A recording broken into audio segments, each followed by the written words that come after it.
রমজান মাস হঠাৎ করেই মাওয়াতে আসা, তো এখানে এসে আমার কিছু ভক্তকে পাইছি যারা আমার ভিডিও দেখে, ওনাদের সঙ্গে গল্প করলাম।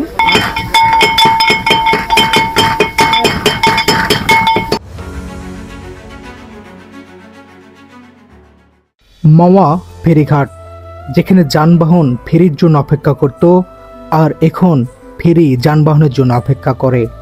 দিন দিন এই ঘাটে কোলাহল ও তার জৌলুস হারিয়ে ফেলছে।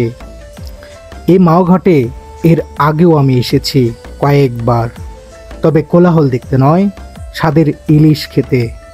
এখানকার সর্ষে ইলিশের স্বাদে ও ঘ্রাণে দূর দূরান্ত থেকে ছুটে আসে অনেকেই। আমরা ওই রমজান মাসে ভাবলাম ঘুরে আসি স্বাদের ইলিশ খ্যাত মাওয়া থেকে। যেই বলা সেই কাজ, ছেলেদের ইমোশন নিয়ে বের হইলাম আমরা তিনজন। চলতে চলতে আমরা উঠে পড়লাম ঢাকা মাওয়া এক্সপ্রেসওয়েতে। এটি সম্ভবত বাংলাদেশের সবচেয়ে আধুনিক ও দ্রুতগতির রাজপথ। দুর্দান্ত গতিতে ছুটে চলার সাথে সাথে রাস্তার সৌন্দর্যও মন ভরায়। রাতের অন্ধকারে রাস্তার দুপাশের বৈদ্যুতিক ল্যাম্প দেখতে ভালোই লাগছে। শুধুমাত্র এই রাস্তার সৌন্দর্য দেখতেই অনেকে চলে আসে এই পথে। সুন্দর এই পথ ধরে আস্তে আস্তে পৌঁছে গেলাম মাওয়া ঘাটে। এখন যেখানে নৌকার সারি, সেখান থেকেই প্রতি আধা ঘন্টা পর পর ছেড়ে যেত একটি ফেরি। পদ্মা নদীতে সেতু হওয়ার পর থেকেই এই ফেরিঘাট যেন শ্মশানে পরিণত হয়েছে। ঘাটে দাঁড়িয়ে কান পেতে শুনে নিলাম নদীর বয়ে চলা ও সেই সাথে দেখলাম শূন্য ফেরিঘাটের হাহাকার। এরপর আমরা সিদ্ধান্ত নিলাম মাওয়াতে সর্ষে ইলিশের ভোজটি সেরে নেই। বড় ভাই তানভীরকে দায়িত্ব দিলাম ইলিশের দরদাম করতে। একদম ফ্রেশ দেখান দেখি।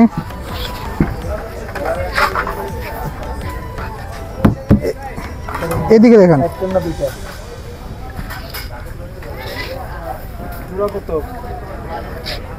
আমি মাছ উড়াই, ঠিক আছে?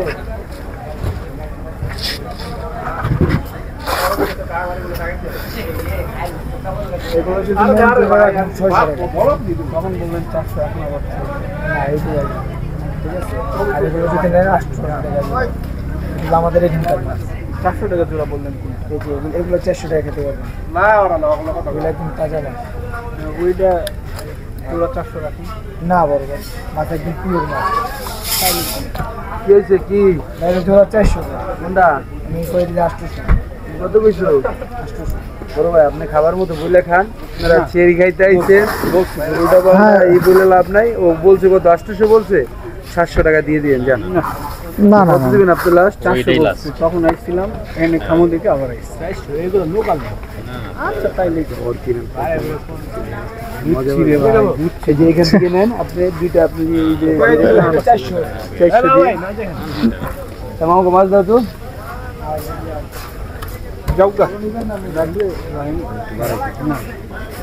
আপনার দাঁত হোক আমারটা দেখো 600 দিয়ে দিন। না না না, আমরা জিনিস খাওয়াবো ভালো ভাই, এই যে খেয়ে মজা পাবে। আমরা এক কথার মানুষ, এইটা হইলেই হয় না। তখন আইছিলাম এই ভাইয়ের লোকে কথা বলছি, বড় ভাই আরেকটু দিবেন আপনি? না না কিছু করেন না ভাই। না আমরা বলছিলাম, আমরা কিন্তু আবার ফিরছি। 100 টাকা দিয়েন ভাই, রাগ করেন না ভাই। না না না, খাও ভালো ভাই, খাওন ও 400 বলছে দেন। আমাদের এগুলা পাবেন না ভাই, এগুলা কোন মাছ বলে আমি এত কথা কইতাম না। টাটকা মাছ একটা মাছ আমার 300 টাকা কিনা করতে। আমরা মাঝে মাঝে না, মাছ এটা যাইলে কি এগুলো কি এই পদ্মার ইলিশ? অরিজিনাল পদ্মা ভাই। আচ্ছা আচ্ছা, এই যে এগুলি লো, হ্যাঁ ঝিলমিল নদীর মাছ। এই যে এটা না না 500 টাকা খাই দেন। না দেখি না ভাই, পাইবেন না ভাই, এগুলো লোকাল মাছ। 100 টাকা দিবেন ভাই। আচ্ছা 50 টাকা দিন ছোট ভাই, চাই নিল এটা 50 টাকা। এটা নিয়ে কোনো দাবি না, আপনার দামি 50 টাকা চাই নিলাম ছোট ভাই। যান আর কোনো কথা না, আমরা চাকরিজীবী হইলে। আচ্ছা চাকরিজীবী কোন কি মামা?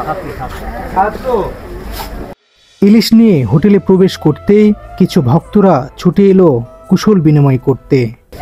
এসেছি মাওয়াতে, তো এখানে এসে আমার কিছু ভক্তকে পাইছি যারা আমার ভিডিও দেখে, ওনাদের সঙ্গে গল্প করলাম। কিন্তু ভাইদের বাসা কোথায়? রামপুরা। রামপুরা, রামপুরা। সবার বাসায় রামপুরা? হ্যাঁ আচ্ছা আচ্ছা, আপনার বাসা কোথায়? বাড়িগুলো আচ্ছা আচ্ছা আচ্ছা, আমরা ঢাকা থেকে আসছি, হ্যাঁ হ্যাঁ। খুলনা বাগের। তো হঠাৎ করে দেখা, আপনি ভালো লাগছে না? আমার কোন ভিডিওটা দেখা হয়েছে? আপনার Last- সদকে একটা ভিডিও ছিল, আপনার এই নিয়ে একটা বাচ্চা নিয়েছিল, হ্যাঁ হ্যাঁ হ্যাঁ, সেটা দেখা হয়েছিল ফার্স্ট। আচ্ছা আচ্ছা আচ্ছা, ঠিক আছে ভাই, অবশ্য ফলো রাখবেন ইনশাআল্লাহ। হ্যাঁ, ভাই পেজের জন্য সবাই দোয়া কামনা করছি। এটি সত্যি ছিল অনেক ভালো লাগার বিষয়।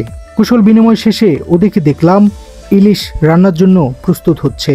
লোকটি তার সুনিপুণ দক্ষতায় মাছ থেকে আঁশগুলো আলাদা করছেন।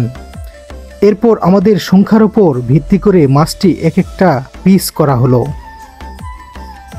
এবার মাছটি পিস করার পর দেখতে পাচ্ছেন বিভিন্ন পদের মশলা মিশিয়ে মাছটি ভাজার উপযুক্ত করে তোলা হচ্ছে।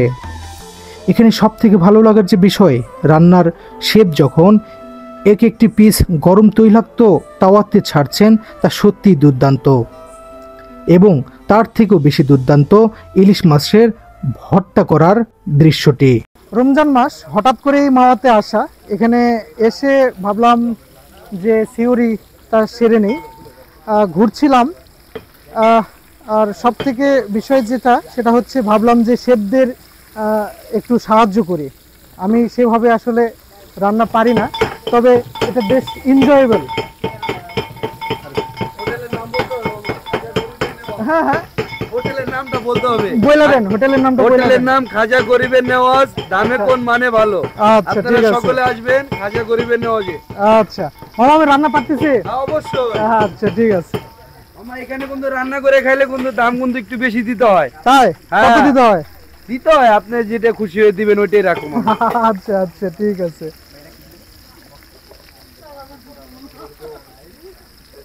লেজের যে ভর্তাটা করছেন, কাটা থাকবে না? না কাটা থাকবে। কাটা থাকবে না না? আচ্ছা, সুস্বাদু হবে তো নাকি? জি ইনশাআল্লাহ। ইনশাল্লাহ।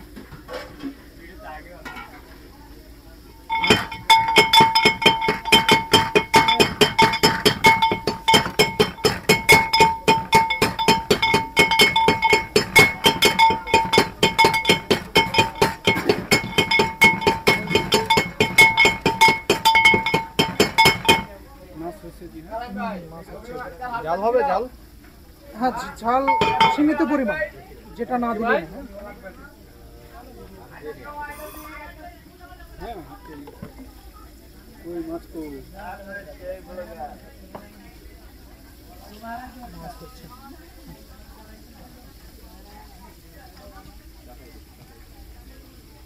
আপনি যে এইভাবে মাখছেন, কখনো কি কাটা ঢুকছে আপনার হাতে?